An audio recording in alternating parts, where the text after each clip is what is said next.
बिस्मिल्लाहिर्रहमानिर्रहीम। अस्सलाम वालेकुम। आज हम करेंगे एक्सरसाइज 5 का question number 6। In 70 litres of a mixture of milk and water. ठीक है, हमारे पास 70 लीटर्स का एक मिक्सचर है जिसमें मिल्क है और वाटर है। The amount of pure milk is 56 litre. ठीक है, उस मिक्सचर में उन्होंने दूध कितना डाला है? 56 litre. Find the ratio of milk to water in the mixture. ठीक है, अब हमने रेशो फाइंड करनी है किसकी? मिल्क और वाटर की।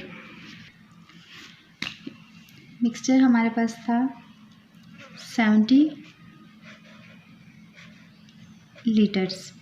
ठीक है, मिल्क कितना था? 56 लीटर्स। ये लिखेंगे। वाटर अब इसमें कितना था ये हम खुद फाइंड कर लेंगे। ठीक है, 70 में से अगर माइनस कर ले 56, ठीक है, तो ये हमारे पास क्या आ जाता है? वाटर।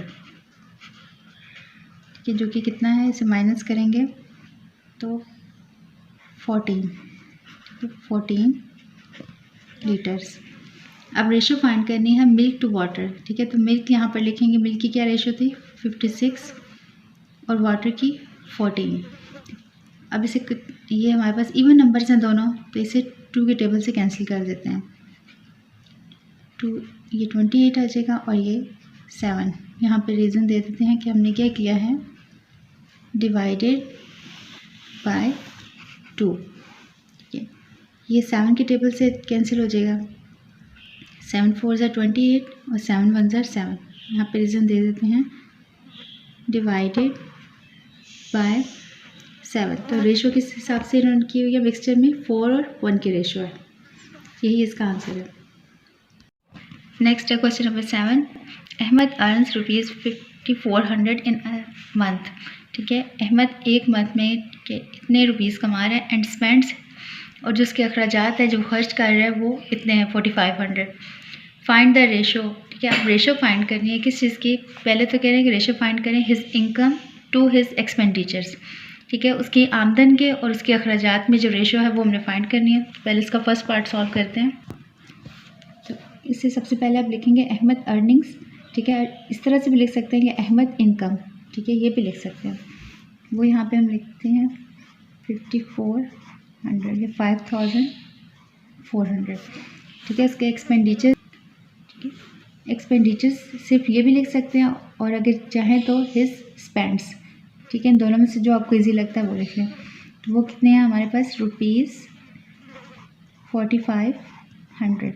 ठीक है, इसका मतलब है बाकी हमारे पास सेविंग आ जाएगी। तो सेविंग हम जरा बाद में दूसरा पार्ट आएगा वहाँ पे सॉल्व करेंगे। फर्स्ट में है हिज इनकम टू एक्सपेंडिचर। तो हमने इनकम और इसके एक्सपेंडिचर्स, इसकी रेशो फाइंड करनी है।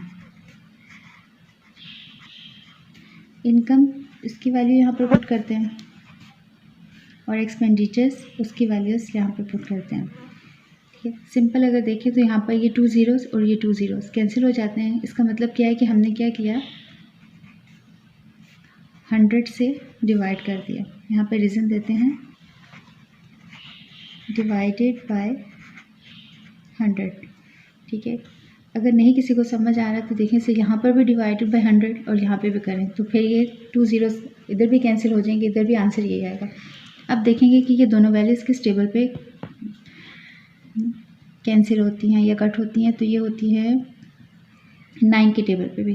ठीक है, 9 6 are 54 और 9 5 are 45। हमने यहाँ पे क्या किया है? Divided by 9। ठीक है, अब ये और कटिंग नहीं हो सकती, तो इसमें रेशो कितनी आ गया? 6 और 5 की रेशो है हमारे पास। अब यहाँ पे हमें इनकम की वैल्यू भी चाहिए और सेविंग की भी। ठीक है, सेविंग हमें नहीं पता, वो हम यहाँ पर फाइंड कर लेते हैं। यहाँ पर हमने लिखा था सेविंग उसकी कितनी है? अगर हम इसके इनकम में से माइनस कर दें उसके स्पेंड्स को, तो ये हमारे पास आ जाती है सेविंग। ठीक है, जो कि कितनी होगी? 900 रुपीज़ 900। अब इसकी वैल्यूज़ हम यहाँ पर लिखते हैं। इनकम टू सेविंग है तो पहले इनकम लिखेंगे और इसके बाद यहाँ पर सेविंग। इनकम हमारे पास है 5400 और सेविंग है 900। ठीक है, फिर इसी तरह से 100 से कैंसिल करेंगे, 54 और ये 9। यहाँ पर रीज़न दे देते हैं कि हमने किया है डिवाइड बाय 100। अब इसे देखेंगे 9 के टेबल से ये भी कैंसिल हो जाएगी, 9 6 54, 9 1 9।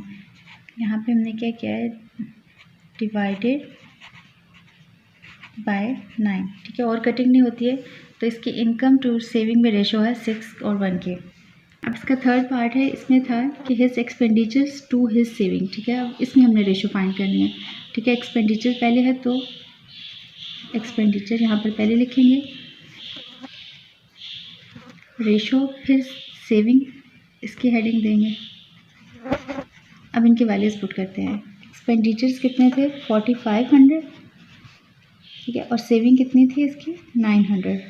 यहाँ पे फिर कटिंग की इसी तरह से 45 और ये 9। रीज़न देते हैं कि हमने क्या किया, यहाँ पर डिवाइडेड बाय 100। अब इसे कटिंग करेंगे तो 9 5 45 और 9 1 9। यहाँ पे हमने किया है डिवाइडेड बाय 9। ठीक है, तो इसके एक्सपेंडिचर्स और सेविंग का रेशो है 5 और 1 के। क्वेश्चन नंबर 7 कंप्लीट हो गया हमारा। नेक्स्ट है question number 8। The ratio of two quantities is 2:7। ठीक है, दो हमारे पास क्वांटिटीज़ हैं और उनकी रेशो 2 और 7 के। If the first quantity is 28। अगर हम कह रहे हैं कि हमारे पास जो फर्स्ट क्वांटिटी है उसकी वैल्यू क्या है, 28, फाइंड द सेकेंड। तो सेकेंड जो क्वांटिटी है वो क्या होगी, हमने फाइंड करना है। ठीक है, तो इसे सॉल्व करते हैं। यहाँ पे हम लिखेंगे रेशो। ठीक है, रेशो हमें कितनी दी हुई है, उन्होंने 2 और 7 की रेशो दी हुई है। ठीक है, और फर्स्ट क्वांटिटी हमारे पास क्या है, वो हम लिख लेते हैं फर्स्ट क्वांटिटी इज 28। ठीक है, सेकंड क्वांटिटी हमने फाइंड करनी है। ठीक है, सेकंड क्वांटिटी इसे लेट भी कर सकते हैं कि लेट सेकंड क्वांटिटी, इसलिए हम लोग करते हैं कि x है। अच्छा, अब हमारे पास होता है कि product of extreme values is equal to product of mean values. ठीक है, मैं यहाँ पर आपको आपके आसानी के लिए लिख भी लेती हूँ, आप लोग भूलें ना। Product of extreme value is equal to product of mean values.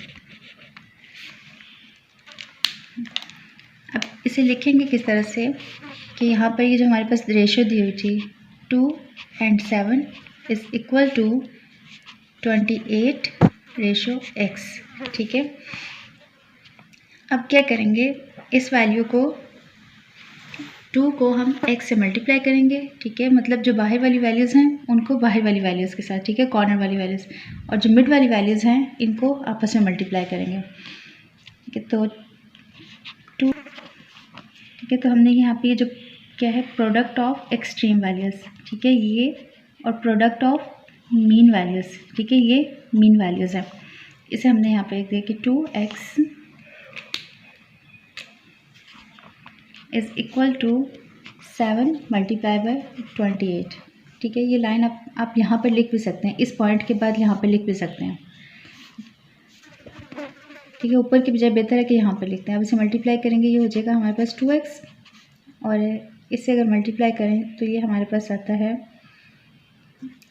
बल्कि एक सेकेंड, इसे कैंसिल कर देते हैं यहाँ पर 2 को दोनों साइड पे। ये देखें, ये 2 और ये 2, क्योंकि हमें यहाँ पर सिंपल x की वैल्यू चाहिए। ये 2 और ये 2 कैंसिल हो गया, ये x रह गया, ये 2 हमारे पास 28 के साथ कैंसिल होकर यहाँ पे 14 और 7 मल्टीप्लाई बाय 14 करेंगे तो आंसर आता है 98। ठीक है, तो हमारे पास जो सेकंड क्वांटिटी है, मैं यहाँ पे लिख देती हूँ कि second quantity is equal to 98। ये हमारे पास आंसर है। क्वेश्चन नंबर 9 है, the ratio of two quantities is 7 and 12। ठीक है, दो क्वांटिटीज़ के रेशो 7 और 12 के रेशो यहाँ पर दी है। If the larger one is 84। ठीक है। अगर उसमें से जो बड़ी वैल्यू है वो 84 है, फाइंड द अदर, दूसरी वैल्यू आपने फाइंड करनी है, वो क्या है। रेशियो इन्होंने हमें दी है 7 और 12 की, ठीक है। लार्जर वैल्यू 1, ठीक है। लार्जर वन हमारे पास क्या था, वो है 84। अदर वैल्यू हमने फाइंड करनी है, बल्कि फाइंड द अदर लिखा हुआ है, तो जस्ट अदर इस तरह से भी कर सकते हैं, उसको हम लेट कर सकते हैं कि वो एक्स है, ठीक है। तो अब यहाँ पर लिखेंगे इसी तरह से 7 12 इज इक्वल टू, ठीक है, एक्स, ठीक है। अदर वन क्या और लार्जर वन लिखा हुआ था, तो इसे हम इस तरह से लिख देंगे। यहाँ पे हम फिर वो इसी तरह से लिखेंगे, प्रोडक्ट ऑफ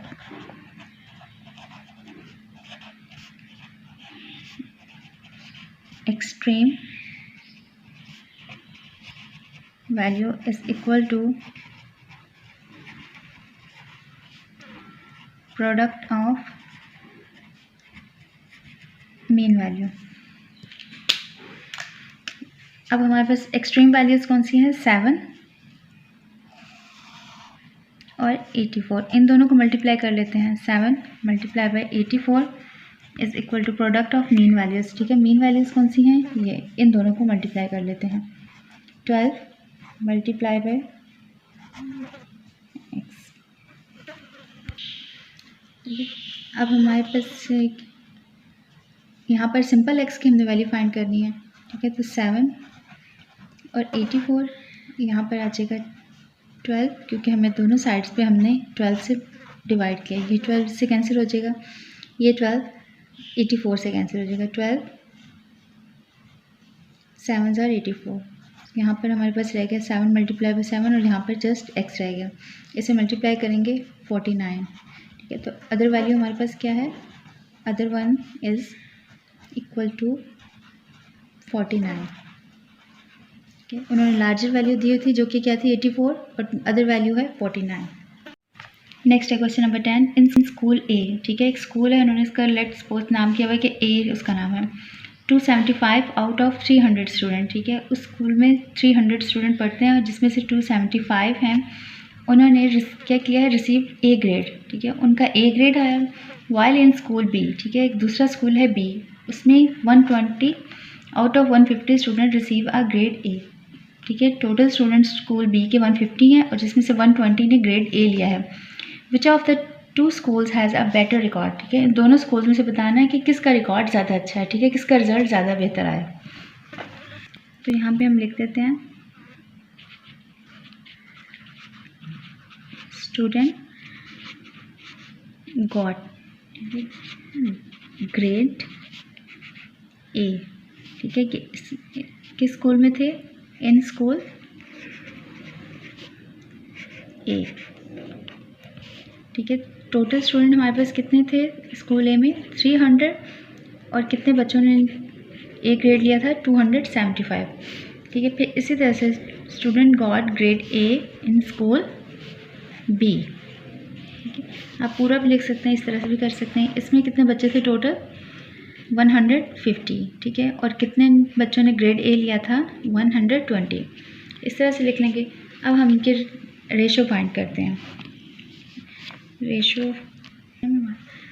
यहाँ पर हम लोग लिख लेते हैं स्कूल ए रेशो स्कूल बी, इनकी जगह पर इनकी वैल्यूज़ पुट करते हैं। यहाँ पर आएगा 275 डिवाइडेड बाई 300 और 120 डिवाइडेड बाई 150, ठीक है।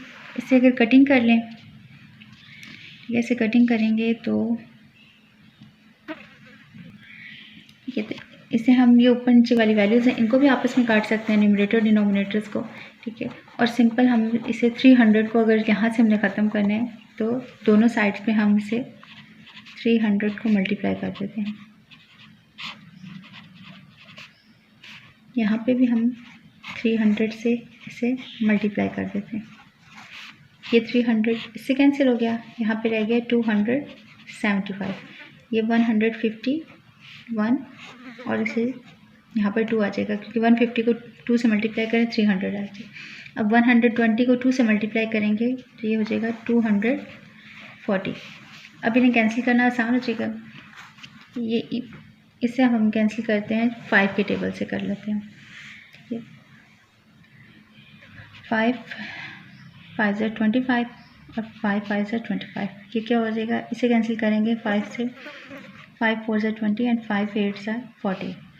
ठीक है, फिर से कैंसिल करते हैं और यहाँ पे हम रीज़न दे देते हैं। हमने क्या किया था, डिवाइडेड बाय 5 से डिवाइड किया था। अब ये और कैंसिल नहीं हो सकता। ठीक है, तो इसमें देखेंगे कि ग्रेटर वैल्यू किसकी है, 55, और स्कूल बी की क्या आ रही है, 48। तो स्कूल ए के जो बच्चे थे वो बेटर हैं। यहाँ पे हम लिख देंगे school A has better record.